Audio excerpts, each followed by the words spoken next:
फिर आज के लेक्चर का आगाज करते हैं।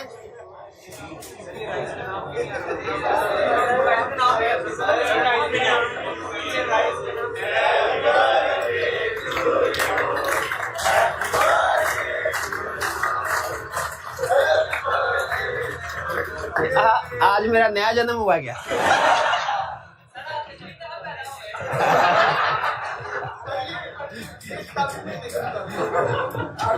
चलिए, लेक्चर 52। आज हम कंसेप्ट स्टडी करने जा रहे हैं। चैप्टर 9 के दो कंसेप्ट्स कवर करेंगे और फिर मटेरियलिटी की एक बेसिक कंसेप्ट इंट्रोडक्शन होगा आज के लेक्चर में। कल के लेक्चर में हम मटेरियलिटी का टॉपिक कंप्लीट करेंगे और उसके साथ हमारा चैप्टर 9 भी कंप्लीट हो जाएगा। अच्छा,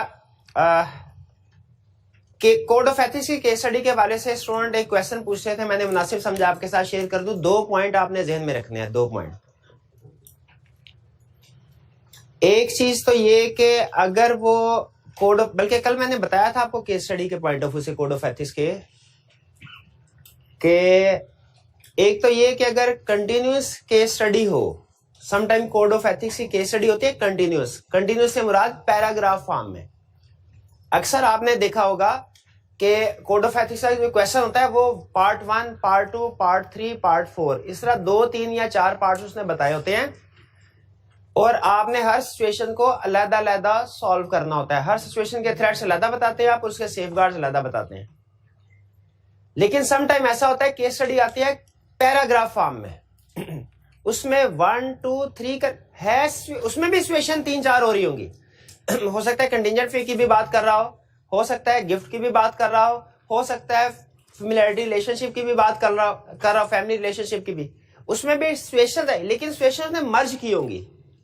ये क्वेश्चन थोड़ा सा आपके लिए डिफरेंट होता है, या यूं कह लीजिए एक स्टेप मुश्किल होता है क्वेश्चन, क्योंकि इसमें आपने पैराग्राफ को पढ़ के 1, 2, 3, 4 सिचुएशन खुद से अलग डिफरेंशिएट करनी होती है। ठीक है, खुद से डिफरेंशिएट करनी होती है। जैसे अभी एक क्वेश्चन था, उसमें वो शायद लास्ट वाला असाइनमेंट में आपको दिया था, लास्ट वाला, जिसमें वो IFRS 15 का वर्ड था कि उसमें कॉम्पिटेंस का इशू था। ठीक है, तो अगर पैराग्राफ, और भी क्वेश्चन है कुछ, अगर कंटिन्यूस पैराग्राफ फॉर्म की शक्ल में केस स्टडी आए तो आपने उसमें भी ढूंढनी वही सिचुएशन है कि इसमें फैमिली वाली सिचुएशन कौन सी आ रही है, इसमें लॉन्ग एसोसिएशन की सिचुएशन कौन सी आ रही है, टेम्परेरी स्टाफ सर्विसेज की आ रही है सिचुएशन, इसमें ओवरड्यू फीस की सिचुएशन आ रही, सिचुएशन सारी होंगी। फर्क सिर्फ एक होगा, क्या उसने 1, 2, 3, 4 अलग-अलग सेंटेंसेस देने की बजाय उसको इकट्ठा कर दिया। होगा उसी तरह 1 या 2 सेंटेंस पढ़ेंगे आप तो उसमें आपको पता चल जाएगा ये कोई और सिचुएशन है, फिर अगला सेंटेंस पढ़ेंगे तो पता चल जाएगा ये डिफरेंट सिचुएशन है, अगला सेंटेंस पढ़ेंगे तो पता चल जाएगा डिफरेंट सिचुएशन है। ठीक है, बात समझ रहे हैं ना? सिर्फ और सिर्फ फर्क क्या है कि उसने नंबरिंग नहीं की। नंबरिंग आप खुद से कर लीजिएगा कि ये सिचुएशन डिफरेंट है 1, ये सिचुएशन डिफरेंट है 2, ये सिचुएशन, और सॉल्यूशन देते हुए सिर्फ हेडिंग बना के लिख दीजिएगा कि ये लॉन्ग एसोसिएशन का ये थ्रेट और सेफगार्ड फैमिली, जो भी उसने क्वेश्चन में इंफॉर्मेशन दी होगी इसके मुताबिक, तो ये हैंडल कर ले। तो असल में इससे कोई क्वेश्चन की नेचर चेंज नहीं होगी, सिर्फ प्रेजेंटेशन चेंज होती है उसकी, यानी क्वेश्चन की प्रेजेंटेशन वो चेंज कर देता है। बुलेट्स फॉर्म में क्वेश्चन प्रेजेंट करने की बजाय कंटिन्यूस पैराग्राफ फॉर्म में क्वेश्चन प्रेजेंट कर देता है। क्लियर? और ये जहन में रखिएगा, एग्जैक्टली इसी तरह का इस सेशन में हमारा एक नया चैप्टर ऐड हुआ है क्वालिटी कंट्रोल का, उसकी केस स्टडी भी एग्जैक्टली इसी स्टाइल की होगी। यानी उसने कोड ऑफ एथिक्स के ही उसमें बहुत से इश्यूज उसमें भी डिस्कस होते हैं, प्लस कुछ और इश्यूज भी डिस्कस होते हैं, लेकिन उसमें भी कंटिन्यूअस फॉर्म में या 1, 2 करके case study, normally continuous form में केस स्टडी प्रेजेंट करेगा उसमें। ठीक है, उसका तरीकाकार इस तरह, उसमें आपने पैराग्राफ पढ़ के बताना होता है, अच्छा ये पहले वाले 2 सेंटेंसेस में ये वाला इशू है, दूसरे वाले 2 सेंटेंस दूसरे में ये इशू है। सिचुएशन वही होंगी जो हमने पढ़ी हुई है, कोई नई सिचुएशन नहीं आएगी। सिर्फ और सिर्फ किस चीज का फर्क होगा?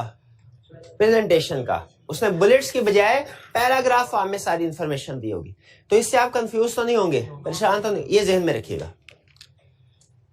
दूसरी चीज, नॉर्मली जब वो कहते हैं ना थ्रेट्स आइडेंटिफाई करें, तो स्टूडेंट इससे मुराद लेता है, इससे मुराद है self interest threat, self review threat, familiarity threat, intimidation threat, advocacy threat. ये लिखने हैं, ये लिखने हैं। तो इससे मुराद यही होता है वैसे। लेकिन हम याद रखिएगा, ओरिजिनल कोड ऑफ एथिक्स ये बात बताता है कि अगर कोई फंडामेंटल एथिकल प्रिंसिपल कंप्लाई ना हो रहा हो, वो भी थ्रेट है। आपको इसकी मिसाल देता हूं। हाँ, कॉन्फिडेंशियलिटी, बिल्कुल। हमने acceptance and continuous process chapter 5 में लर्निंग ऑब्जेक्टिव 1 में स्टडी किया था कि जब हम किसी क्लाइंट, नए क्लाइंट को एक्सेप्ट करते हैं ना, उसमें भी थ्रेट होता है। क्या कि एक थ्रेट तो ये होता है कि हाँ जी, प्रोफेशनल कॉन्फिडेंस, शाबाश, कि हो सकता है हमारे पास नॉलेज रिसोर्सेज ना हो और हम इस क्लाइंट को एक्सेप्ट कर लें। ठीक है, तो उसमें कौन सा थ्रेट हमने लिखा था भला? Professional competence and due care. याद है आपको? तो जाके देख लीजिए, वो थ्रेट में थोड़ी शामिल था। उस वक्त तो आपने चूंकि कोड ऑफ एथिक्स पढ़ा नहीं था चैप्टर से, तो उस वक्त आपके जहन में सवाल नहीं आया। लेकिन अब आपके जहन में सवाल आना चाहिए कि भाई ये तो कोई threat, professional competence and due care तो प्रिंसिपल है, थ्रेट तो है ही नहीं, तो इसे हम थ्रेट के तौर पे क्यों लिख रहे हैं? इसलिए कि कोड ऑफ एथिक्स ये कहता है फंडामेंटल एथिकल प्रिंसिपल्स में भी से किसी भी वायलेशन अगर हो रही हो, वो भी थ्रेट होता है। अगर कभी कहे बताओ इस सिचुएशन में क्या थ्रेट है, उसमें कॉन्फिडेंशियलिटी का इशू आ रहा हो, कॉन्फिडेंशियलिटी का इशू आ रहा हो, तो वो भी क्या एक थ्रेट है? यस, वो भी थ्रेट है। हालांकि 5 थ्रेट में उसका नाम नहीं है, लेकिन फंडामेंटल एथिकल प्रिंसिपल तो है। तो ये चीज ध्यान में रखिएगा। ये दोनों चीजें एक ही क्वेश्चन के अंदर थी। असाइनमेंट का शायद लास्ट क्वेश्चन था, वो अमजद वाला था शायद, जिसमें क्लाइंट उसके पास आता है और वो उसे एडवाइस का कहता है, वो कहता है मुझे नहीं पता, कि अपने किसी दोस्त से पूछता है। ठीक है, उसमें जब आप देखेंगे तो केस स्टडी की प्रेजेंटेशन भी पैराग्राफ फॉर्म में है और उसके थ्रेट्स में भी एक ऐसा थ्रेट भी है जो कि बेसिकली प्रिंसिपल है। ठीक है, इस दफा टेस्ट में भी, हाँ बिल्कुल बिल्कुल। तो ये दो चीजें आपने जहन में रखनी है। दो चीजें मैंने आपको इतनी डिस्कशन के बाद सिखाई कि कोड ऑफ एथिक्स की केस स्टडी और जो नया टॉपिक है क्वालिटी कंट्रोल। अब देखिए, आपको नहीं पता, लेकिन मुझे पता है, वो नया टॉपिक हम पढ़ चुके हैं। मैंने सिर्फ कनेक्शन जोड़ना है उस चैप्टर में जाके। ठीक है, लेकिन जब आप ये कैलकुलेशन करते हैं ना, हमने कितने चैप्टर कर लिए हैं, कितने दिन हो गए, कितने रह गए हैं, तो आप इन चीजों को कंसीडर नहीं कर रहे होते। लेकिन मुझे पता है क्वालिटी कंट्रोल वाला चैप्टर हमारा हो गया, मुझे पता है एक्सटर्नल कंफर्मेशन हो गया चैप्टर, रिलेटेड पार्टी के आधे से ज्यादा कंसेप्ट हो गए हैं। ठीक है, ये आपको इन चीजों का अंदाजा नहीं है, लेकिन आगे चल के जब आप पढ़ेंगे तो आपको अंदाजा हो जाएगा। फिर उसमें क्या करेंगे, हम वो टाइम फिर केस स्टडी में लगाएंगे। ठीक है, जो हमारा बचा होगा जी। हाँ, ये क्वेश्चन इन्होंने बता दिया, ये हमारा वॉल्यूम 2 में क्वेश्चन नंबर 8 है और इसका पार्ट बी है। अमजद, हाँ देखा वो IFRS 15 और अमजद। तो ये पैराग्राफ फॉर्म है, इसको आपने खुद 1 2, इसमें शायद 3 इश्यूज थे, 3 थे या 2 इश्यूज थे मेरा ख्याल। हाँ जी, 2 या 3 इश्यूज थे। चैप्टर 7 की हमारी सिचुएशन है, वो तो एज इट इज अगर आ जाएगी तब हमने वो थ्रेट्स ही लिखने हैं। चैप्टर 7 की सिचुएशंस अगर कोई आ जाए एज इट इज हमने लिखनी है, बिल्कुल ऐसे ही। कोई और है तो पर अगर थ्रेट ना लग रहा हो तब वो सोचेंगे। हाँ, अगर कोई और सिचुएशन आए तो फिर थ्रेट कोई ना हो तो फिर प्रिंसिपल देखिए, सिचुएशन खुद ही आपको डायरेक्टली बता देती है इसमें थ्रेट इन्वॉल्व हो रहा है। ठीक है, जैसे एक केस स्टडी थी, वो शायद वो भी टेस्ट में भी थी, उसमें उसने कहा कि जी बाप ने बेटे से पूछा कि मैंने इन्वेस्टमेंट करनी है। हाँ, तो उसने उसे कोई एडवाइस वगैरह दी थी, तो फौरन हमें पता चल जाता है इसमें कॉन्फिडेंशियलिटी का इशू है। तो वो आपको, आपने इतनी को केस स्टडीज कर ली है, अब मैं कॉन्फिडेंट हूं, इतनी को केस स्टडीज कर लिया कि अनसीन क्वेश्चन आएगा आप उसको हैंडल कर लेंगे। लेकिन कुछ क्वेश्चन अभी छुपाए हुए हैं। शुरू में जो क्वेश्चन आपको प्रैक्टिस के लिए दिए जाते हैं ना, वो ना साथ में आपको जिससे उंगली पकड़ के चलाया नहीं जाता बच्चे, उस तरीके से दिए जाते हैं। तो आपको या तो क्वेश्चन ऐसे दिए जाते हैं जो कि आपने सिचुएशन के साथ कंफर्टेबल हो, या क्लास में डिस्कस कर दी जाती हैं ताकि आपको परेशानी। अब हम जैसे जैसे टेस्टिंग स्टेज की तरफ जाएंगे ना, प्रैक्टिस के ऊपर ज्यादा फोकस कर रहे होंगे, तो मैं कुछ अनसीन क्वेश्चंस भी आपके साथ शेयर करूंगा, सरप्राइज। ठीक है, हाँ जी, और अपनी तरफ से सरप्राइज आपके लिए शौक होगा वो। हाँ जी, दौड़ चले। तो ये समझ आ गया आप, ये डिस्कशन कुछ थोड़ी सी केस कोड ऑफ एथिक्स की केस स्टडी के हवाले से करनी थी जी। जैसे थ्रेट्स के साथ अगर कोई प्रिंसिपल वायलेट हो रहा हो तो वो भी हमें बताना है। जैसे कि सेल्फ इंटरेस्ट रहता है, सर उसके साथ साथ ऑब्जेक्टिविटी का प्रिंसिपल भी वायलेट हो रहा होता है। नहीं, सेल्फ जितने थ्रेट्स हैं ना, ऑब्जेक्टिविटी, असल में ये 5 थ्रेट ना बेसिकली इंडिपेंडेंस और ऑब्जेक्टिविटी से रिलेट कर रहे हो। तो ऑब्जेक्टिविटी को हमने डिस्कस नहीं करना, उसमें नॉर्मली वो पूछता है जो कॉन्फिडेंशियलिटी और प्रोफेशनल कॉम्पिटेंस ड्यू केयर, ये प्रिंसिपल ज्यादा केस स्टडी में टच करता है। चलिए अब चलते हैं हम अपने क्वेश्चंस की तरफ जी। बराबर,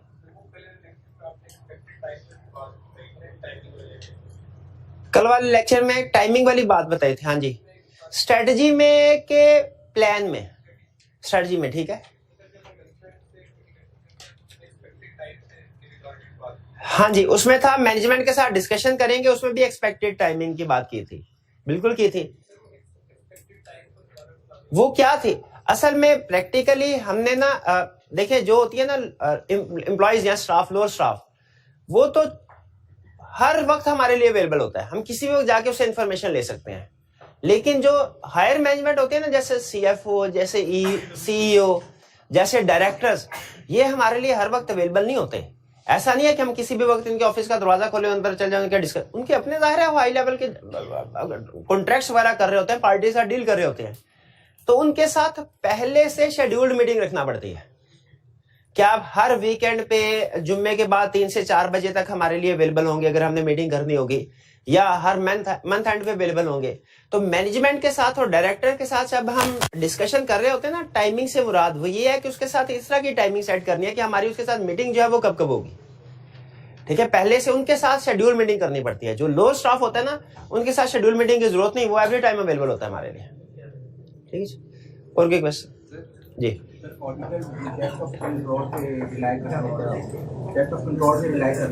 अच्छा एक मिनट, थोड़ी सी करेक्शन कर ले। इन्होंने कहा ऑडिटर टेस्ट ऑफ कंट्रोल्स पे रिलाई करना चाह रहा है, इसको मैं करेक्ट करके यूं बोल रहा हूं, ऑडिटर इंटरनल कंट्रोल्स पे रिलाई करना चाह रहा है, ठीक है। तो उसने क्या डॉक्यूमेंटेशन करेगा? वो क्या डॉक्यूमेंटेशन, ये हम कंट्रोल्स वाले टॉपिक में पढ़ेंगे। उसने ये डॉक्यूमेंटेशन करनी होती है क्लाइंट का सिस्टम क्या है। जैसे सेल्स में अगर उसने इंटरनल कंट्रोल चेक करने हैं तो क्लाइंट का पूरा सिस्टम सेल्स का डॉक्यूमेंट करता है। सेल्स इनिशिएट कहां से होती है, ट्रांजैक्शन कितने डिपार्टमेंट से गुजरती है, क्रेडिट लिमिट कौन अप्रूव करता है, कौन चेक करता है कि कहीं सेल्स होने से क्रेडिट लिमिट ओवर तो नहीं हो रही, ठीक है। तो कौन रिकॉर्डिंग कर रहा होता है सिस्टम में, डेटर्स कंट्रोल अकाउंट की जनरल लेजर के साथ रिकंसिलिएशन, ये सारी सेल्स सिस्टम का हिस्सा होते हैं। तो ये सारी चीजें डॉक्यूमेंट करता है, फिर इनको टेस्ट करता है, वाकई ये काम हो रहा है कि नहीं हो रहा है, वाकई क्रेडिट लिमिट की अप्रूवल हो रही है कि नहीं हो रही, वाकई सेल्स अप्रूव करने से पहले क्रेडिट लिमिट चेक हो रही है कि नहीं हो रही, वाकई चीजें डिस्पैच करने से पहले सेल्स ऑर्डर के साथ मैच हो रही है कि नहीं, कि जो कस्टमर ने ऑर्डर किया वही चीजें डिस्पैच हो रही है, कस्टमर की एक्नॉलेजमेंट ली जा रही है कि नहीं, कहीं ऐसा ना हो चीजें रिसीव करके कस्टमर बाद में मुकर जाए कि मैंने तो रिसीव ही नहीं की। ये सारी चीजें ना सिस्टम का हिस्सा होती है, वो हमने स्टडी करनी है, ठीक है। तो ये सिस्टम डॉक्यूमेंट करता है और फिर उसके बाद चेक करता है जो कि मैंने इस सिस्टम में क्या क्या चीज चेक की, इंश्योर करने के लिए कि जो मैंने ऊपर सिस्टम लिखा है ये इनफैक्ट ऑपरेट भी हो रहा है, वो टेस्ट ऑफ कंट्रोल, ये चीजें डॉक्यूमेंट करनी होती है। और इनमें अगर कोई उसे वीकनेस नजर आ जाए, डेफिशिएंसी नजर, उसको भी डॉक्यूमेंट करता है।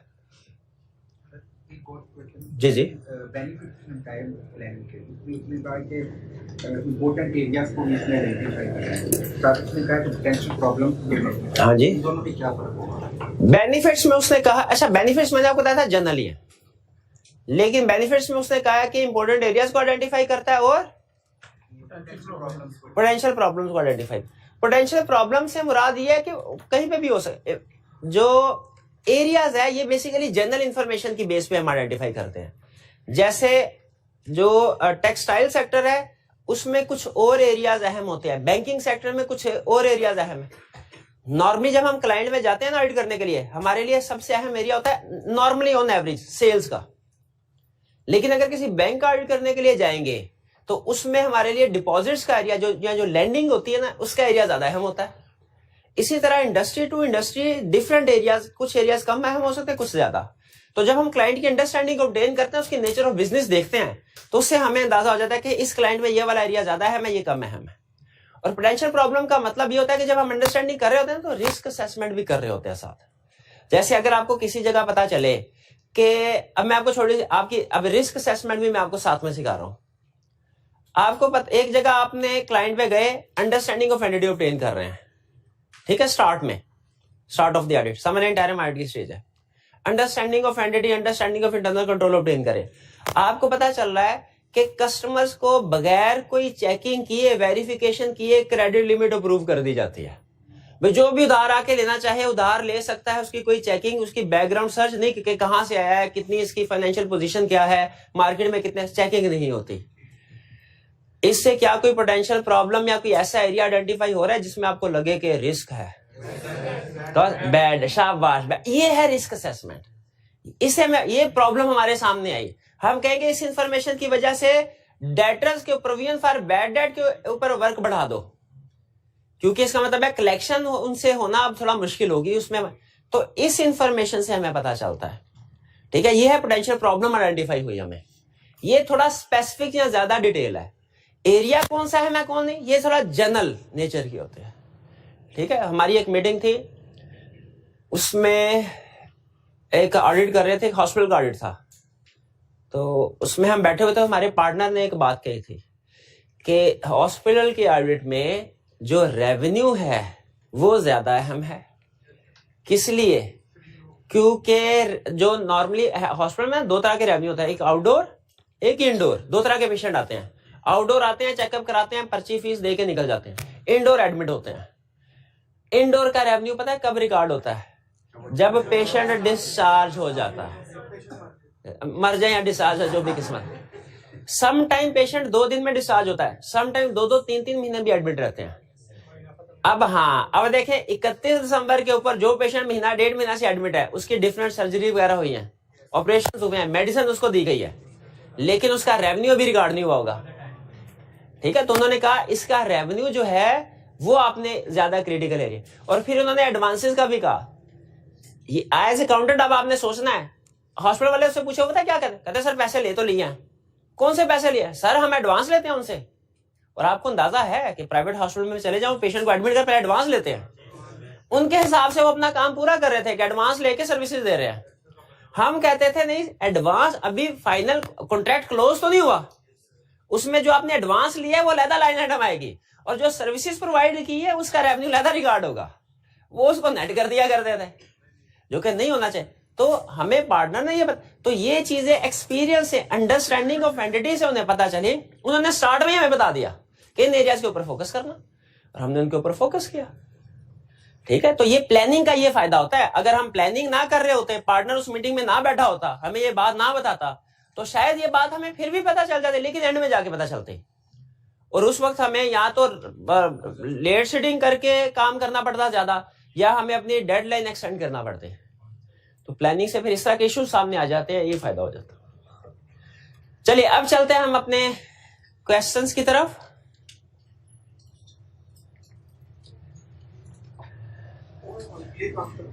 हाँ, preliminary engagement activities briefly describe and planning activities. जिससे पूछूंगा वही बताएगा।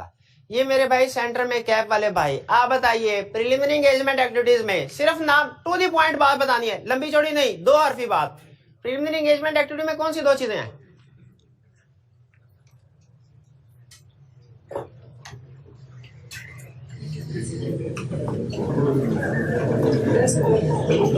Test of controls, planning activity. Preliminary engagement activities में प्लानिंग करते हैं, फिर क्या करते हैं मेरे भाई? अच्छा, ये करते भी है कि नहीं करते? हाँ, एग्री टर्म्स ऑफ एंगेजमेंट। एक काम इससे पहले भी करते हैं, acceptance and continuous procedures. Preliminary engagement activity में 2 काम क्या करते हैं? एक एक्सेप्टेंस एंड कंटिन्यूअस प्रोसीजर, और दूसरा एग्रीइंग टर्म्स ऑफ एंगेजमेंट।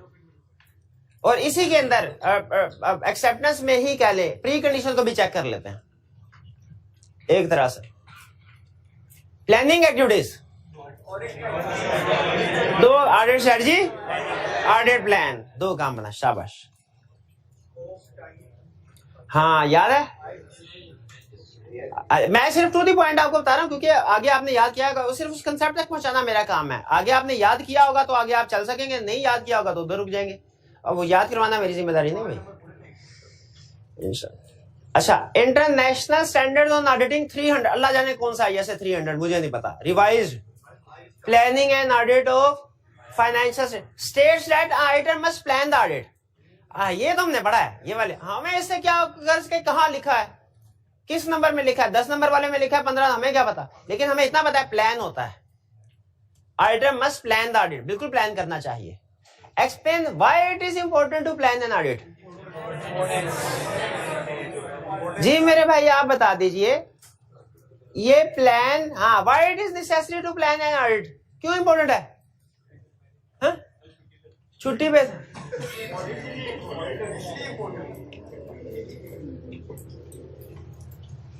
क्यों प्लान करना अहम है? ताकि ऑडिट के टाइम में आसानी हो सके। ये क्या डॉक्यूमेंट्स आसानी से चेक हो सके।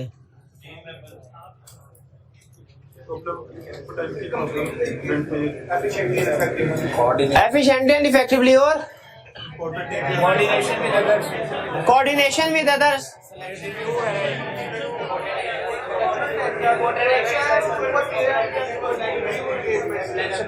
जी मेरे भाई एंड पे जो बैठे हैं, जो अभी मेरी तरफ देख रहे थे, अब थोड़ा नजर यहाँ पीछे था।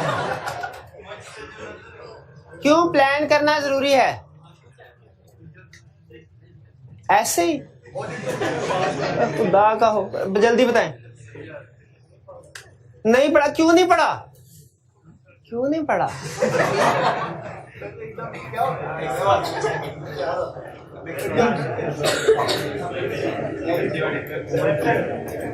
एब्सेंट थे साथ वाले भाई जी। क्या कह रहे? क्या पूछा? ये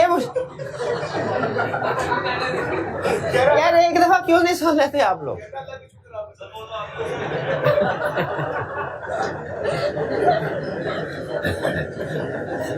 बता दें क्यों जरूरी है प्लान करना audit? To complete the engagement efficiently and effectively, to identify important areas, to coordinate on timely basis, direction, supervision and review. जो पहला आपने बताया था ना वो दोबारा बता दें। अब नीचे नहीं देखना आपने, मैं देख रहा हूं। चले बात समझ आ गई ना क्या पूछना है और क्या लिखना है? चले ठीक है, आगे चलते हैं। Question 3 part. Explain the difference between overall audit strategy and the audit plan. Overall audit strategy definition, और ये मेरे भाई बताएंगे मुझे। ओवरऑल ऑडिट स्ट्रेटजी के 3 लफ्ज बता दीजिए जो मैंने कल याद करवाया था। Scope, timing, direction. शाबाश। और ऑडिट प्लान में 3 नेचर, टाइमिंग, एक्सटेंट और शाबाश। अच्छा डिफरेंस बताना है, बाकी पूरी डेफिनेशन छाप लेंगे आप। डिफरेंस बता, तो इस डिफरेंस में मैं एलिमेंट्स में बता दूं ना जो ऑडिट स्ट्रेटजी में लिखे जाते हैं, ऑडिट प्लान में लिखे जाते हैं। हाँ वो बी पार्ट में है। समटाइम ऐसा, इसीलिए बेहतर ये होता है क्वेश्चन के अगर एक से ज्यादा पार्ट्स हो ना, पूरा क्वेश्चन पढ़ के फिर आंसर करें। ये आगे चल के 3-4 टॉपिक्स में इस तरह होगा कि कुछ क्वेश्चन का हिस्सा उसने पार्ट ए में पूछा, कुछ बी में पूछा है। नॉर्मली हम वो जो हिस्सा पार्ट ए में लिखते होते हैं, लेकिन उस क्वेश्चन में मैं आपको कहूंगा खबरदार, आधी बात लिखनी है पार्ट ए में, आधी बात नहीं लिखनी। आप कहेंगे क्यों सर, पहले सवाल किया था उसमें तो लिखा था। मैं कहूंगा नहीं, इसलिए कि बाकी की आधी बात उसने बी में पूछी है। अगर वो ए में लिख देंगे बी में क्या करें? ठीक है। Identify the matter which are usually discussed or explained in the each of about documents. ठीक है, अब कोई नहीं बोलेगा जी मेरे भाई जो भी बोल रहे थे। ऑडिट प्लान में तो मैं आपको बता देता हूं, रिस्क असेसमेंट प्रोसीजर होते हैं, टेस्ट ऑफ कंट्रोल होते हैं, सब्सटेंटिव प्रोसीजर होते हैं। ऑडिट स्ट्रेटजी में कौन कौन से मैटर डॉक्यूमेंट किए जाते हैं? हिंट देता हूं, 5 थे। Scope, characteristics of engagement that determinate scope, फिर टाइमिंग, और इसमें टाइमिंग से मुराद क्या था? Reporting consideration, direction, factors, affecting effort, resource कितने आदमी थे, और fifth results of preliminary engagement activities. Results of preliminary engagement activities. Clear? नहीं याद नहीं आप करके आ रहे हो, और मुझे 4 an auditor is required to establish overall audit strategy as part of developing the audit plan। बिल्कुल ठीक है, ऑडिट प्लान को डेवलप करने के लिए ऑडिट स्ट्रेटजी बनाना जरूरी है ना। ऑडिट स्ट्रेटजी की रोशनी में ही ऑडिट प्लान डिटरमिन किया जाता है, ऐसे ही है ना? ठीक है। अच्छा, अब the overall audit strategy sets the scope, timing and direction of audit. बिल्कुल ऐसे ही होता है। ओवरऑल ऑडिट स्ट्रेटजी से scope, timing and direction of audit decide कर, and guides development of more detailed audit plan. और वो जो ऑडिट प्लान ज्यादा डिटेल्ड होता है स्ट्रेटजी की निस्बत, वो कहेंगे बिल्कुल ठीक कह रहे हो, ठीक कह रहे हो। फिर क्या पूछ कर रहा है, identify matter which should generally be considered in establishing the scope of audit engagement. कौन से फैक्टर है जो scope of audit engagement determine करने के लिए कंसीडर करने चाहिए? Applicable financial reporting framework, industry requirement, need to engage expert, use internal audit department, use of internal audit, reliance on internal control, IT, use of IT expert, availability of data and client person। बस ठीक है, शाबाश। चलिए ये हमारे question होंगे। हालांकि easy question थे और मैंने कहा था ये रिप्रोडक्शन वाला चैप्टर है, ज्यादातर रिप्रोडक्शन के क्वेश्चन होते हैं, याद कीजिएगा। आप याद करके नहीं आए, इसका मतलब है आप प्रीवियस टॉपिक्स भी याद करके नहीं आए होंगे, पहले भी आप याद नहीं करते होंगे।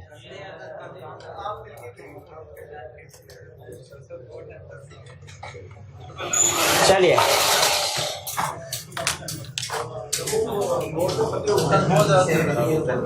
अब चलते हैं हम अपने लेक्चर की तरफ। लेक्चर में हमने दो कंसेप्ट स्टडी करने, एक additional planning consideration for initial audit engagement. अब अगेन एज यूजुअल ये 5 मिनट में भी कंप्लीट हो सकता है, लेकिन मैं इसमें 10-12 मिनट में कुछ एडवांस की चीजें भी आपके साथ डिस्कस करूंगा। रिस्क असेसमेंट के हवाले से भी कुछ डिस्कशन करने आपसे, और फिर difference between interim audit and final audit, और मटेरियलिटी का इंट्रोडक्शन। पहला concept additional planning consideration for initial audit. वैसे इंटरिम ऑडिट और फाइनल ऑडिट का कंसेप्ट आपको पता है ना, जब ईयर एंड से पहले ऑडिटर प्रोसीजर परफॉर्म करे और ईयर एंड के बाद करे तो ठीक है। कंसेप्ट स्टडी करने जा रहे हैं additional planning for initial audit. Audit तो हमें पता है क्या है। अच्छा बताइए, क्या रिव्यू की भी प्लानिंग होती होगी? रिव्यू की भी प्लानिंग हो, हर एंगेजमेंट की प्लानिंग होनी चाहिए। ऑडिट की प्लानिंग, इनिशियल ऑडिट से क्या मुराद है? पहला नहीं, फर्म का पहला नहीं, कंपनी का पहला नहीं। देखा कंसेप्ट, पिछले साल का ऑडिट किसी और ने किया या हुआ ही नहीं, और इस साल का ऑडिट हम कर रहे हैं, ये था इनिशियल ऑडिट। इनिशियल ऑडिट में रिपोर्टिंग के हवाले से क्या फर्क पड़ता है? रिपोर्टिंग के हवाले से इनिशियल ऑडिट जो होता है हमारी प्लानिंग को भी इफेक्ट करता है, हमारी एविडेंस कलेक्शन को भी इफेक्ट करता है, स्टेज को, हमारी रिपोर्टिंग स्टेज को भी इफेक्ट करता है। रिपोर्ट पे क्या फर्क पड़ता है इनिशियल ऑडिट के केस में? अदर मैटर पैराग्राफ इंक्लूड करते हैं। एविडेंस में क्या फर्क पड़ता है कि हमने ओपनिंग बैलेंसेस को भी वेरीफाई करना है, उन पे भी एविडेंस ऑब्टेन करने हैं, वो वाले ओपनिंग बैलेंसेस जो इस साल को इफेक्ट कर रहे हैं। इसकी क्लासिक एग्जांपल है ओपनिंग स्टॉक। हमने इस क्लोजिंग स्टॉक को तो वेरीफाई करते ही करते हैं, ओपनिंग स्टॉक को भी। क्यों? ओपनिंग स्टॉक इस साल की कॉस्ट ऑफ सेल्स को इफेक्ट करता है। अगर ओपनिंग स्टॉक में स्कोप लिमिटेशन है तो इसका मतलब है कॉस्ट ऑफ सेल्स में भी ऑटोमेटिकली स्कोप लिमिटेशन आएगी। अगर ओपनिंग स्टॉक मिसस्टेटेड है और उसे ठीक नहीं किया जाता तो इसका मतलब ऑटोमेटिकली कॉस्ट ऑफ सेल्स भी इफेक्ट होगी। तो इसलिए एविडेंस पे भी हम है, लेकिन प्लानिंग स्टेज पे खड़े हैं। उससे भी पहले आ जाए, मुझे बताइए रिकरिंग ऑडिट की प्लानिंग होती है? इनिशियल ऑडिट की भी प्लानिंग होगी? सोच के बताइए किसमें रिस्क ज्यादा है? किस वजह से? क्योंकि इसमें ओपनिंग बैलेंसेस मिसस्टेटेड हो सकते हैं, उनको वेरीफाई करना होता है। क्या हमें इनिशियल ऑडिट में प्लानिंग करनी चाहिए? रिकरिंग की नस्बत इनिशियल में प्लानिंग उतनी होनी चाहिए, ज्यादा। इसीलिए उसने एक वर्ड यूज किया है, सबसे अहम लफ्ज जिससे आप पहचानेंगे इस कंसेप्ट को, एडिशनल। प्लानिंग तो हमें पता है होगी। अच्छा, एडिशनल से क्या मुराद है? क्या कोई और भी प्लानिंग एक्टिविटीज होंगी? ये एक्स्ट्रा है। तो ओरिजिनल वाली कौन सी है प्लानिंग एक्टिविटीज? जो पहले पढ़ ली, ऑडिट स्ट्रेटजी। इसका मतलब है इनिशियल ऑडिट पे ऑडिट स्ट्रेटजी भी बनेगी, ऑडिट प्लान भी बनेगा, उसके अलावा एडिशनल ये एक्टिविटीज होंगी। और ये सिर्फ first year of audit, initial audit के लिए। जैसे इनिशियल ऑडिट में हमारा सबसे बड़ा मसला होता है एक्सेप्ट करना, क्लाइंट को एक्सेप्ट करना है कि नहीं करना। तो सबसे पहले जो एडिशनल, क्योंकि रिकरिंग ऑडिट में तो हम क्लाइंट के बारे में, हालांकि रिकरिंग ऑडिट में भी हम इस डिसीजन को रिव्यू करते हैं, लेकिन वो आधे घंटे में हो जाता है। हमें पता होता है पूरा साल क्लाइंट के साथ गुजारा है, वो किस तरह का बंदा है, उसमें मैनेजमेंट में किस तरह के लोग हैं। अगर ज्यादा गड़बड़ हुई हो ना तो हम तो ड्यूरिंग एंगेजमेंट ही विड्रॉ कर चुके होते हैं, ठीक है। तो नॉर्मल, लेकिन रिसर्च करते, लेकिन खास तौर पे इनिशियल ऑडिट में हमारा अच्छा खासा टाइम इस चीज में लगता है, इस क्लाइंट को एक्सेप्ट करना चाहिए कि नहीं। तो इनिशियल ऑडिट में एक्सेप्टेंस प्रोसीजर परफॉर्म करते हुए हम खास तौर पे अपना टाइम इधर लगाते हैं। और एक्सेप्टेंस में सबसे अहम चीज आपको पता है क्या देखते हैं, case study point of view से इंटेग्रिटी ऑफ मैनेजमेंट। वैसे हम अपनी कॉम्पिटेंस भी देखते हैं, कंप्लायंस विद एथिकल रिक्वायरमेंट्स को भी देखते हैं, प्रीवियस एंगेजमेंट से जो नॉलेज होता है, इंफॉर्मेशन होती है, उसको भी कंसिडर करते हैं, रिजल्ट्स, लेकिन सबसे अहम इंटेग्रिटी है। तो एग्री करते हैं इनिशियल ऑडिट पे जो सबसे पहला एडिशनल काम करेंगे हम, जो नॉर्मली सब्सिक्वेंट में या तो करते हैं या बहुत कम जो समझे नॉमिनल करते हैं, वो कौन सा काम है, एक्सेप्टेंस प्रोसीजर। इनिशियल ऑडिट में होते हैं, रिकरिंग में भी होते हैं, लेकिन वो बहुत कम होता है। दूसरा, discuss issue regarding initial selection and communicate to दो साबिक इफेक्ट ऑन ऑडिट। क्या हमें क्लाइंट से ये पूछना चाहिए कि भाई पिछला ऑडिटर अच्छा भला काम कर रहा था, उसे क्यों निकाला? क्या पूछना चाहिए कि हमें ये कहना चाहिए शुक्र है तो आपने उसको निकाला और हमें मौका दिया, कि जो उसको निकाल सकते हैं वो हमें भी निकाल सकते हैं? तो पूछना चाहिए कि नहीं पहले उससे? मे भी इसकी गुड रीजन हो सकता है प्रीडिसेसर ऑडिटर जो है वो ओवर ऑक्यूपाइड हो, उसके पास मोर प्रॉफिटेबल क्लाइंट आगे उसने छोड़ दिया हो सकता है 5 साल पूरे हो गए हो। लेकिन ये भी तो हो सकता है कि उसका डिसएग्रीमेंट हो, इनएप्रोप्रिएट स्कोप लिमिटेशन हो। तो इसीलिए हमने उसके इंक्वायर करना है। और अगर मैनेजमेंट के साथ ये डिस्कस करते हुए आपको पता चला कि कोई डिसएग्रीमेंट था या कोई इनएप्रोप्रिएट स्कोप लिमिटेशन थे, फिर क्या करें? कितने स्टूडेंट्स का ख्याल है इस सूरत में क्लाइंट को एक्सेप्ट कर लेना चाहिए? कितनों का ख्याल है नहीं रिजेक्ट कर लेना चाहिए?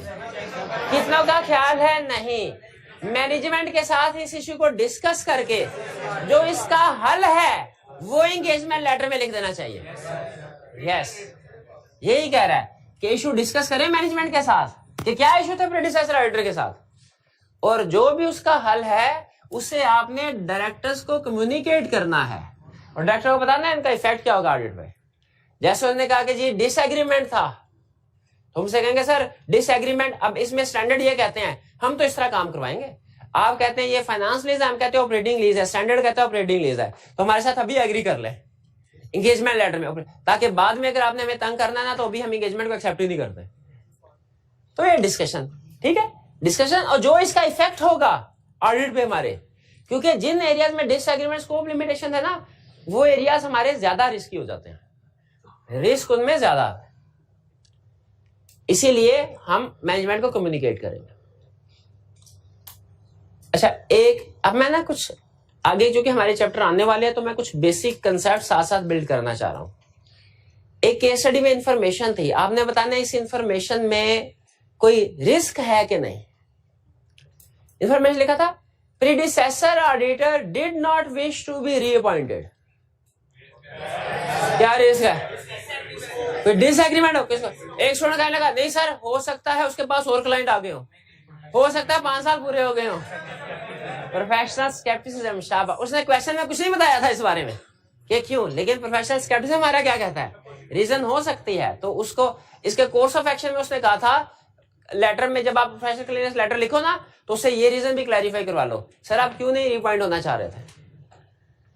दूसरा पॉइंट समझ आ गया, इशू डिस्कस करना है।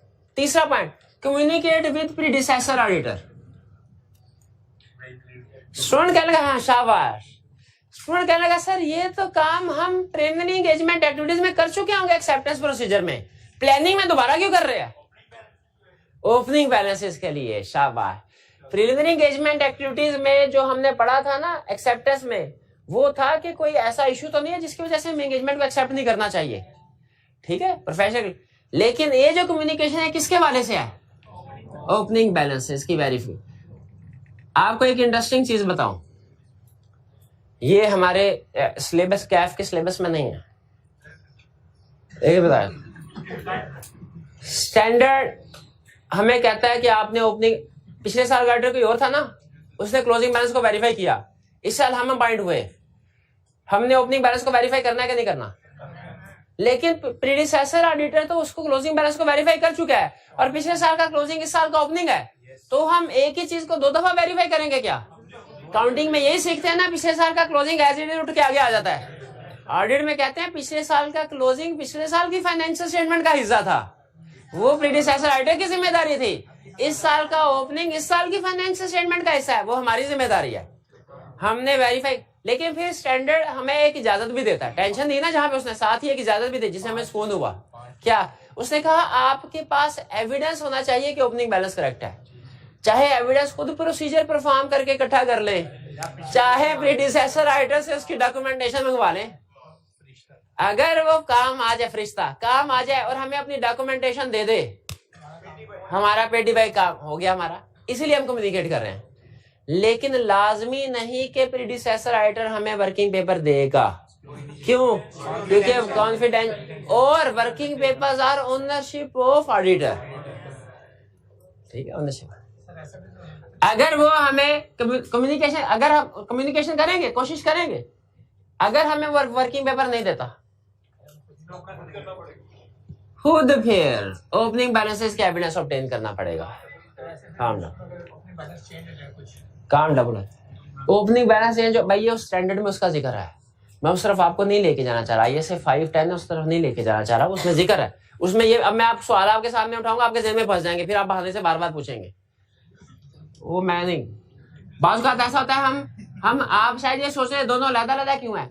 बाज़ का ऐसा होता है कि वर्किंग पेपर के बाद उसने टिकू ऑडिट किया होता है और हमें पता चल जाता है टिकू ऑडिट किया है, वो प्रीडिसेसर ऑडिटर ही थका होता है, सफिशिएंट एविडेंस नहीं ऑब्टेन किया होता उसने, तो फिर क्या करना पड़ता है हमें? कहते हैं नहीं, फिर हमें खुद एविडेंस ऑब्टेन करना पड़ता है, यही बात कर। तो अगर इस स्टेप से सेटिस्फैक्टरी एविडेंस ना मिले, 4 स्टेप पे जाना। और सम टाइम याद रखें, इनिशियल ऑडिट में चूंकि रिस्क थोड़ा ज्यादा होता है हम ऑडिट की निस्बत। अच्छा, आपने क्वालिटी कंट्रोल रिव्यू है, ये सुन लें। क्वालिटी कंट्रोल रिव्यू, अब ये आपको नए चैप्टर का भी कंसेप्ट समझा रहा हूं। हर ऑडिट एंगेजमेंट का करवाना लाजमी नहीं होता। क्वालिटी कंट्रोल रिव्यू होता क्या है, ये आपको पता है ना? स्टैंडर्ड ये कहता है एक तो लिस्टेड कंपनी है ना, उसका क्वालिटी कंट्रोल रिव्यू जरूर करवाएं। जो लिस्टेड के अलावा कंपनीज है ना, आपकी मर्जी है, दिल करे तो करवाए, दिल करे तो ना करे। तो फिर हम देखते हैं, अगर अनलिस्टेड कंपनीज हो ना, जिनमें रिस्क ज्यादा हो, जिनमें थ्रेट्स ज्यादा हो, तो उनमें फिर हम क्वालिटी कंट्रोल रिव्यू करवाते हैं, वरना नहीं करवाते। उसी तरह यहां पे चूंकि इनिशियल ऑडिट है, तो बताइए इसमें रिस्क ज्यादा है कि नहीं? तो वैसे तो हमारा एंगेजमेंट पार्टनर भी सही काम करेगा, लेकिन क्वालिटी कंट्रोल रिव्यू करवा लेना बेहतर है कि नहीं? इसीलिए वो कहता है कि ये सारे प्रोसीजर तो हमने, स्टैंडर्ड क्या कह रहा है ये सारे प्रोसीजर तो हमने आपको बताया कि इनिशियल ऑडिट पे एडिशनल प्लानिंग एक्टिविटीज करनी है। इसके अलावा भी अगर आप कोई करना चाहे ना, फर्म की अपने पॉलिसी एंड प्रोसीजर के मुताबिक, तो कर सकते हैं। और आपको एक मजे की बात बताऊं, एक और इंटरेस्टिंग चीज प्रैक्टिस की। आईएसएस में 10 रिक्वायर, कुछ लोग होते हैं, कुछ प्रोफेशनल ऐसे होते हैं जो अपने वक्त से 10 साल आगे की सोच रहे होते हैं। हर प्रोफेशन में होते हैं, हर प्रोफेशन में। अब नेक्स्ट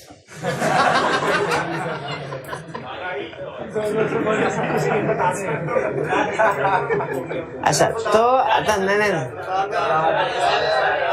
तो स्टैंडर्ड ने अगर 10 रिक्वायरमेंट्स कही हुई है ना, तो कुछ खास तौर पे जो बिग 4 फर्म्स हैं, इनके पार्टनर्स अपनी तरफ से एडिशनल रिक्वायरमेंट्स भी ऐड करवाते हैं कि सर 3 रिक्वायरमेंट और करें। हम पाकिस्तान में तो ये सोचते हैं ना 10 है ना, किसी तरीके से 8 हो जाए, 8 है किसी तरीके से 5 हो जाए, 23 चैप्टर ना किसी तरीके से 10। सर कौन कौन से अहम है? सिर्फ वही 10 याद कर लेते हैं, बाकी छोड़ देते हैं। और ये तो पिछले से हर टेस्ट हो गया सर, इसमें से क्वेश्चन अब तो नहीं ना आएगा, इसको छोड़ देते हैं। लेकिन वो जो लोग होते हैं वो क्वालिटी को इंश्योर करते हैं। वो कहते हैं कि जी स्टैंडर्ड ने अगर 10 रिक्वायरमेंट्स कही है ना, तो हमें एडिशनली अगर हमारे ख्याल में और भी चीज होनी चाहिए तो वो भी ऐड होनी चाहिए। तो इसीलिए कुछ फर्म्स के क्वालिटी कंट्रोल प्रोसीजर्स इतने स्ट्रांग होते हैं कि वो स्टैंडर्ड की रिक्वायरमेंट्स को तो पूरा करते ही करते हैं, उनके क्वालिटी कंट्रोल प्रोसीजर में मजीद एडिशनल रिक्वायरमेंट्स भी होते हैं। तो स्टैंडर्ड हमें इसकी, जैसे quality control review, initial audit पे क्वालिटी कंट्रोल रिव्यू करवाना स्टैंडर्ड ने रिक्वायर नहीं किया, लेकिन अगर फर्म के अपने इंटरनल प्रोसीजर क्वालिटी इतने स्ट्रांग है और वो चाहते हैं कि हम क्वालिटी कंट्रोल रिव्यू, तो इसकी इजाजत दे रहा है। 5th पॉइंट में वो एडिशनल प्रोसीजर प्लानिंग इजाजत दे रहा है। तो ये हाँ जी, इंटरनल की बात हो रही है। बिल्कुल एक्सटर्नल हमारे सिलेबस में है ही नहीं। हमारे पास जो आया है ना, जो स्टैंडर्ड आया है, वो इंटरनल क्वालिटी कंट्रोल रिव्यू का है, एक्सटर्नल क्वालिटी कंट्रोल का रिव्यू का नहीं है। फर्म अगर चाहे तो ICAP उसका एक्सटर्नल क्वालिटी कंट्रोल रिव्यू कर देगा। इसका जवाब है यस, लेकिन फर्म नहीं चाहते, नहीं करते। वो कौन गया बैल मुझे मार, उसमें कोई मसला निकल आया, वो तो डॉक्यूमेंट्स खुल जाएंगे उसके। ठीक, मैं नो करना चाह रहा था, नो करते करते मैं यस कर रखे। इंटरनल ये क्वालिटी कंट्रोल रिव्यू एंड पे होता है। Yes, quality control review and पे होता है नॉर्मली एंड पे होता है। अब बस मैं आहिस्ता आहिस्ता आप सीफैप में घुसते जा रहे हैं, मैं उधर नहीं आपको लेके जाना चाह रहा, आगे चलते हैं बस। हाँ नॉर्मली देखा, पकड़ लिया ना लफज। हाँ नहीं, डायरेक्ट में भी हो सकता, छोड़े इसको, ये समझ आके 5 पॉइंट। एडिशनल प्लानिंग, लफज एडिशनल पहचान लेंगे, प्लानिंग भी पहचान लेंगे, एडिशनल खास तौर पे लफज, हाँ बिल्कुल, इनिशियल भी पहचान लेंगे। शाबाश, जिसने लफज एडिशनल पहचान लिया, जिसने लफज प्लानिंग पहचान लिया, जिसने लफज इनिशियल क्वेश्चन की रिक्वायरमेंट में आइडेंटिफाई कर लिया, उसको नंबर इंशाल्लाह पूरे, पॉइंट भी याद किया। नेक्स्ट कंसेप्ट हमारे ऑफिशियली था, सिलेबस में तो नहीं है, लेकिन मैं करवा रहा हूं आपको। क्यों भला?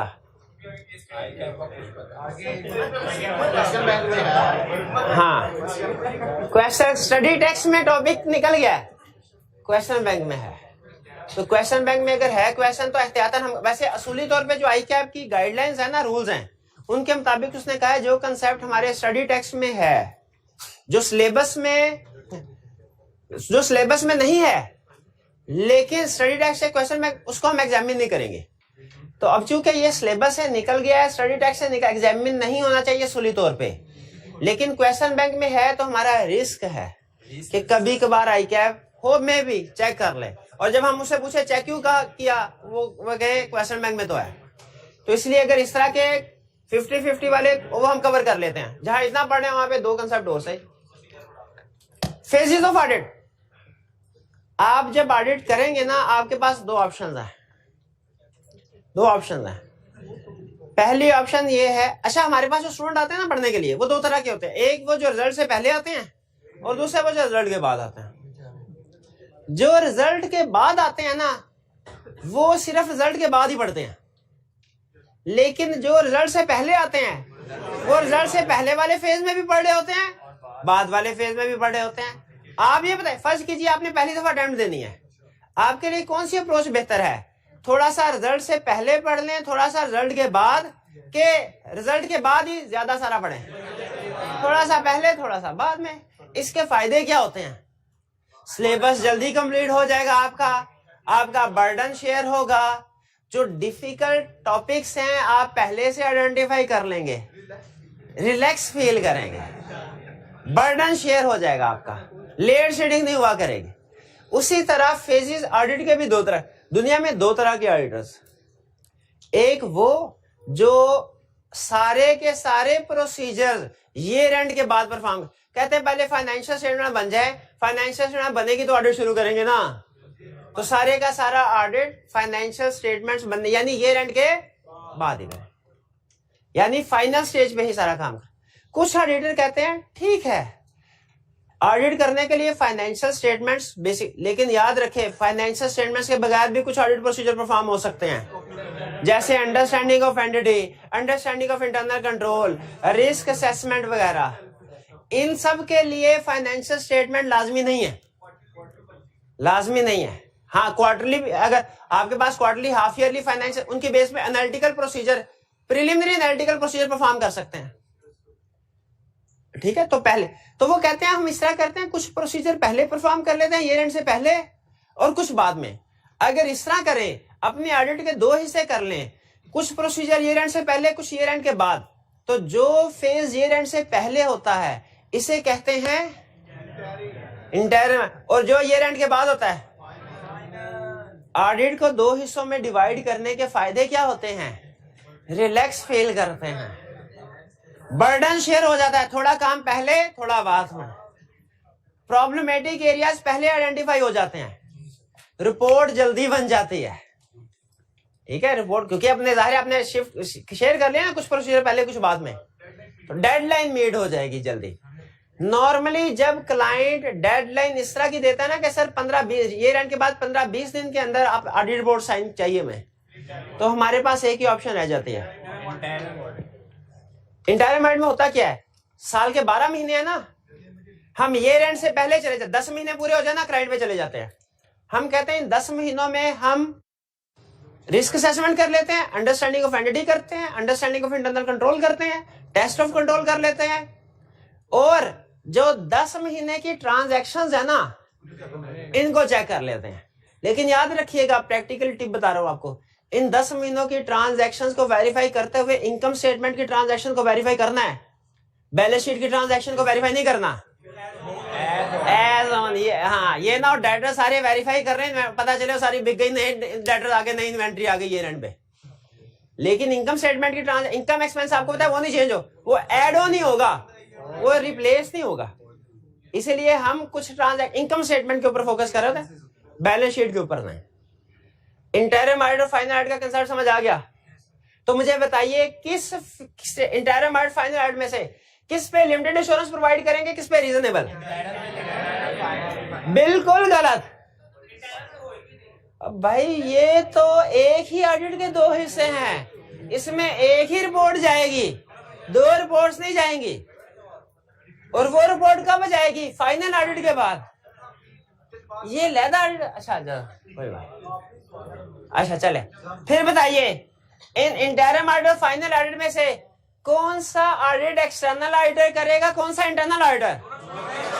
दोनों एक्सटर्नल। ठीक है, कुछ कहते हैं sir interim audit internal auditor का दूसरा नाम है। नहीं नहीं नहीं नहीं, इंटरिम ऑडिट और चीज है और इंटरनल ऑडिट और चीज है। क्लियर हो गया? अब अगर मैं आपसे कुछ एग्जांपल्स आपसे पूछूं तो आप मुझे बता देंगे कि ये इंटरिम ऑडिट में प्रोसीजर परफॉर्म होगा कि फाइनल ऑडिट में? इंटरिम ऑडिट करने के फायदे क्या हैं? हाँ, कुछ काम पहले, कुछ बर्डन शिफ्ट हो जाता है, डेडलाइन जल्दी मीट हो जाती है। बट ठीक है, ठीक है, आगे चलते हैं।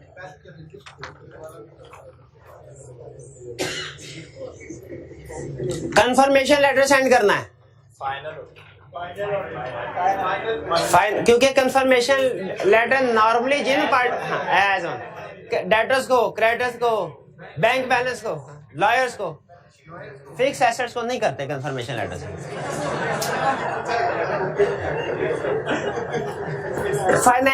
फाइनेंशियल स्टेटमेंट्स प्रिपेयर करते हुए जो एडजस्टमेंट्स हैं, जैसे डेप्रिसिएशन की या कंसोलिडेशन एडजस्टमेंट, इनको वेरीफाई करना है। जाहिर है ये प्रोसीजर परफॉर्म ही तब होगा जब फाइनेंशियल स्टेटमेंट बनेगी। कट ऑफ प्रोसीजर पता है आपको? Cut off sales, cut off on sales, cut off on purchase, ये चैप्टर 3 में पढ़ा था ना सेशन में। कट ऑफ टेस्ट जो है ये कब परफॉर्म किया जाता है? फाइनल में। शाबाश, मैं पूछ रहे थे इन्वेंट्री काउंट फाइनल में, इंटरिम पे। अच्छा मजे की बात सुने, इंटरिम पे कर सकते हैं। अब देखें मैंने चैप्टर 10 भी पढ़ा, अब ये चैप्टर 10 का कंसेप्ट आ गया, वो भी साथ साथ पढ़ लेना। फिर आप ये तो नहीं कहेंगे सर अभी तो इतने से चैप्टर हुए हैं और अभी इतना भूल जाएंगे। बिल्कुल। एक ईयर एंड है 31 दिसंबर, नॉर्मली स्टॉक काउंट करते हैं ईयर एंड पे, लेकिन फर्ज कीजिए किसी वजह से हमने 31 अक्टूबर पे स्टॉक काउंट कर लिया और 31 दिसंबर पे स्टॉक काउंट नहीं करना चाहते, तो हमें क्या करना चाहिए? हमें एविडेंस ऑब्टेन। आप बताइए क्या एविडेंस ऑब्टेन करेंगे इंश्योर करने के लिए कि 31 दिसंबर का बैलेंस इन्वेंट्री का ठीक है?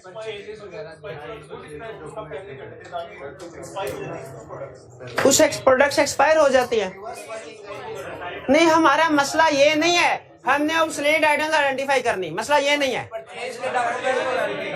हमारा मसला ये 31 अक्टूबर की फिगर से 31 दिसंबर की फिगर पे पहुंचना।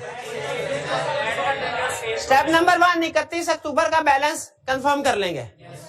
स्टेप नंबर 2 31 अक्टूबर से 31 दिसंबर के दरमियान की परचेजेस ऐड कर लेंगे और सेल्स।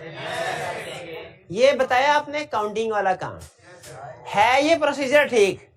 एक काम और करेंगे, कट ऑफ भी कर लें, एक काम और करेंगे आइडर वाला, वो बताए डॉक्यूमेंटेशन चेक। सिर्फ सेल्स को ऐड करने से पहले ये भी तो देखना है सेल्स की फिगर ठीक है कि नहीं। वो कैसे पता चलेगा? उस 2 महीने की सेल्स का सैंपल सेलेक्ट करके उसका जीडीएन देखना पड़ेगा। शाबाश। तो इंटरम ऑडिट, फाइनल ऑडिट समझ आ गया। चलिए, डॉक्यूमेंटेशन ऑफ इंटरनल कंट्रोल पूछा था, ये कहां होगी? इंटरम में, फाइनल में? इंटरम में। इंटरनल कंट्रोल की अंडरस्टैंडिंग कब ऑब्टेन कर? स्टार्ट में। Test of internal control, understanding of entity, risk assessment procedure, final analytical procedures, preliminary analytical procedures. एक मिनट, प्रिलिमिनरी एनालिटिकल प्रोसीजर और फाइनल एनालिटिकल प्रोसीजर में फर्क क्या है?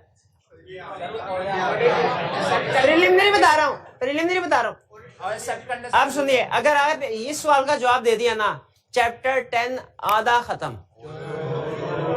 अगर इस सवाल का जवाब दे दिया,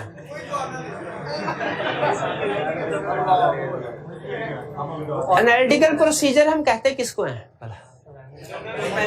जब कंपैरिजन और रेशो एनालिसिस करते हैं, कंपैरिजन और रेशो एनालिसिस करते हैं। 4-5 सवाल पूछूंगा ये, और मैं सही कह रहा हूं, ये ना समझेगा मजाक कर। कंसेप्चुअली आधा चैप्टर 11 रिस्क असेसमेंट वाला आधा चैप्टर कंप्लीट हो जाएगा। पूछूं क्वेश्चन? ये हमें ये बताता है कि इंटरम ऑडिट में एनालिटिकल प्रोसीजर परफॉर्म करते हैं हम प्रिलिमिनरी, जिससे हमें रिस्क आइडेंटिफाई होते हैं। मैं एनालिटिकल प्रोसीजर परफॉर्म करूंगा, आपने रिस्क आइडेंटिफाई करना है। तैयार है? पहला एनालिटिकल प्रोसीजर, पिछले साल की सेल्स का इस साल की सेल्स के साथ कंपेयर किया। इस साल की सेल्स पिछले साल की निस्बत बहुत ज्यादा है। ओवर स्टेटमेंट ऑफ, पूरी बात करें भैया, ओवर स्टेटमेंट ऑफ, करेक्ट। पिछले साल की निस्बत इस साल सेल्स बहुत ज्यादा कम है, खा गए मार। इन्वेंट्री ऑब्सोलीट हो गई है, फिक्स एसेट की इंपेयरमेंट। अच्छा ठीक है, पिछले साल की निस्बत इस साल एडमिन एक्सपेंसेस बहुत ज्यादा है और सेलिंग एक्सपेंस बहुत कम है।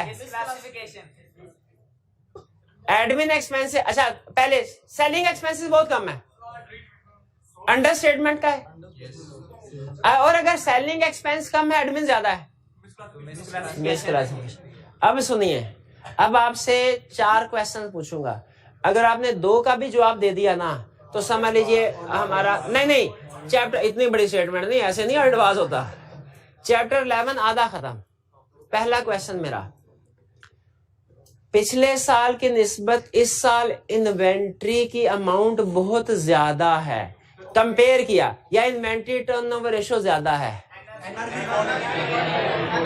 रिस्क है ऑब्सोलीट इन्वेंट्री का, एनआरवी पे रिकॉर्ड करनी पड़ेगी इन्वेंट्री, करेक्ट, शाबाश। दूसरा, पिछले साल की निस्बत इस साल डेटर्स बहुत ज्यादा हैं, या डेटर टर्नओवर रेशो ज्यादा है, शाबाश। रिस्क है, डेटर से कलेक्शन नहीं हो रही, provision for bad debt record करने पड़े, शाबाश। तीसरा, पिछले साल की निस्बत इस साल क्रेडिटर्स बहुत कम है, क्रेडिटर्स बहुत कम है, ये खा गए मारा, डिस्काउंट नहीं। क्रेडिटर्स अंडर स्टेटेड है, क्लाइंट ने कंप्लीटली रिकॉर्ड नहीं किए। आखिरी क्वेश्चन, चलिए आखिरी क्वेश्चन, इस पे अब फैसला हो जाएगा, इस पे फैसला हो जाएगा। आखिरी क्वेश्चन,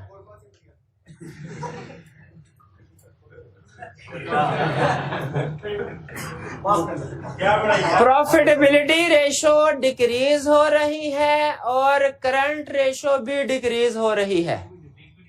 शाबाश, लिक्विडिटी इश्यूज हैं, गोइंग कंसर्न इश्यूज हैं। शाबाश, बिल्कुल ठीक है, बिल्कुल ठीक है। चले, आपने रिस्क असेसमेंट में यही काम कर, एनालिटिकल प्रोसीजर में यही करते हैं। देखिए, जितने भी रिस्क आपने आइडेंटिफाई किए कैसे किए हैं, आपने कंपेयर करके, पिछले साल के साथ इस साल को कंपेयर करके, रेशियोज को कैलकुलेट करके कंपेयर, यही तो एनालिटिकल प्रोसीजर में करते हैं।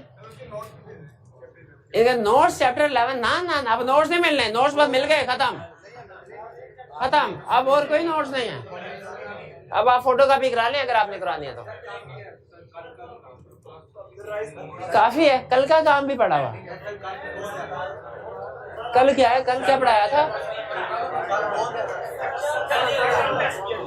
अच्छा, एक मिनट है, चले जो पहले पढ़ा दिया हुआ वो पढ़ा दूं। मटेरियलिटी की डेफिनेशन,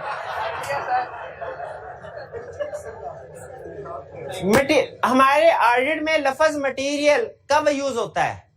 जब हमने इफेक्ट देखना हो मिस स्टेटमेंट का और स्कोप लिमिटेशन का, तभी कंसीडर होता है ना। अच्छा, मटेरियलिटी की डेफिनेशन है, मैंने पहले पढ़ाई हुई है। अच्छा, एक मिनट, डेफिनेशन आपके सामने सिर्फ रिकॉल करने के लिए बोलूंगा, फिर 2 क्वेश्चन पूछूंगा। Definition recall, items are considered material if they individually or in aggregate could reasonably be expected to influence the economic decision of user taken on the basis of financial statements. Materiality depends on size as well as nature.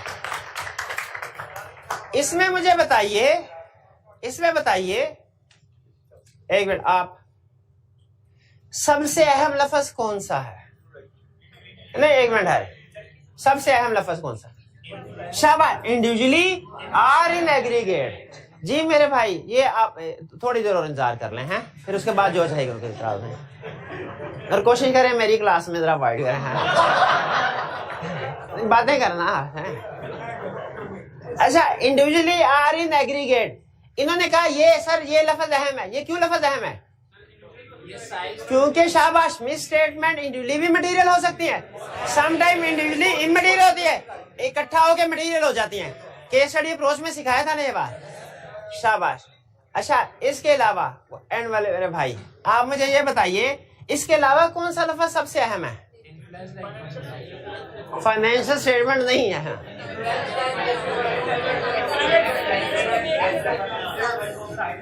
Materiality depends on size. Size का मतलब क्या है? कि some type amount की base पर। क्या अजीब और गरीब बात, क्या कभी ऐसा हो सकता है कि मटेरियलिटी लेवल हो 5 लाख, मिस स्टेटमेंट हो 7,000 की, और स्टिल हम कहें ये मटेरियल है? तो आप जरा एग्जांपल बता दीजिए किसी fraud, related party transactions, illegal activities, CFO की रिम्यूनरेशन। ठीक है, आखिरी कंसेप्ट आज का, उसके बाद छुट्टी। आखिरी, दिल करेगा घर जाके ये वो तो करना ही करना है ना याद, दिल करेगा ये याद कर लीजिएगा, ना दिल करे तो कल कर लीजिएगा। मटीरियलिटी किस टाइम पे कंसीडर करनी, देखे। अच्छा सुने जरा, अच्छा मेरे अल्फाज पे गौर कीजिएगा, अल्फाज मैं कैसे बदल रहा हूं, और मतलब मटीरियलिटी डिटरमिन की जाती है start of the audit, planning stage पे, लेकिन यूज की जाती है थ्रू आउट दी ऑडिट, यानी प्लानिंग स्टेज पे भी, परफॉर्मेंस स्टेज पे भी, रिपोर्टिंग स्टेज पे भी। नहीं समझ आई ना? नहीं आई, दोबारा सुने। मटीरियलिटी डिटरमिन की जाती है start of the audit, planning stage पे, लेकिन यूज की जाती है प्लानिंग स्टेज पे भी, यूज की जाती है परफॉर्मेंस स्टेज पे भी, यूज की जाती है रिपोर्टिंग स्टेज पे भी। Explain with the help of, बोल लो, एक्सप्लेन। प्लानिंग स्टेज पे किस लिए यूज की जाती है? रिस्क असेसमेंट के लिए, ठीक है, और determine risk assessment procedure perform करने के लिए, और nature, timing and extent of audit procedure determine करने के लिए। आप मुझे खुद बताइए, मटीरियलिटी लेवल हमारे सामने आएगी, फाइनेंशियल स्टेटमेंट में एक सेल्स है, एक मिसलीनियस एक्सपेंसेस है। दोनों एरियाज होते हैं ना ट्रायल बैलेंस में। रिस्क असेसमेंट में किसके ऊपर फोकस करेंगे? मटेरियलिटी काम आई कि नहीं आई। प्रोसीजर परफॉर्म करते हुए आपने डिसाइड करना है nature, timing, extent of audit procedure. कुछ एरियाज होंगे हाईली मटेरियल, कुछ होंगे छोटे मटेरियल। किन पे ज्यादा प्रोसीजर परफॉर्म करें? और सबसे अहम, ये तो है रट्टे वाली बात ज्यादा थी, केस स्टडी के पॉइंट ऑफ व्यू से सबसे अहम मटेरियलिटी को ओपिनियन रिपोर्ट देते हुए भी कंसीडर करते हैं। किस इवैल्यूएट करने के लिए कि मिस स्टेटमेंट का इफेक्ट इमटेरियल है कि मटेरियल है। ठीक है, क्या परवेश है? बिल्कुल। तो हम अनकरेक्टेड मिस स्टेटमेंट का इफेक्ट इवैल्यूएट करने के लिए, और अगर स्टिल अनकरेक्टेड रहे तो उसके बेस पे ओपिनियन क्या देना है? Explain with the help of diagram. Diagram ही समझे, ठीक है। फिर आप कहेंगे शेड्यूल भी बनाए सर। तो ये हमारा आज हमने क्या सीखा? आज हमने बहुत कुछ नहीं, तीन चीजें सीखी। पहले हमने सबसे अहम कंसेप्ट आज का सबसे है additional planning consideration in initial audit. ये रिपोर्ट में भी इसका इफेक्ट आता है, रिस्क असेसमेंट में भी आता है, एविडेंस में। फिर हमने सीखा इंटरम ऑडिट और फाइनल ऑडिट का फर्क एग्जांपल्स के साथ। फिर हमने सीखा मटेरियलिटी की डेफिनेशन और यूजेस ऑफ मटेरियलिटी। तीन यूजेस हैं, प्लानिंग पे, परफॉर्मेंस पे, रिपोर्टिंग में। प्लानिंग में किस लिए? रिस्क असेसमेंट के लिए। परफॉर्मेंस में किस लिए? प्रोसीजर परफॉर्म करने के लिए। रिपोर्टिंग में ओपिनियन के लिए। शाबाश, ठीक है। एक एक पॉइंट मजीद है रटे वाला, वो याद कर लीजिएगा।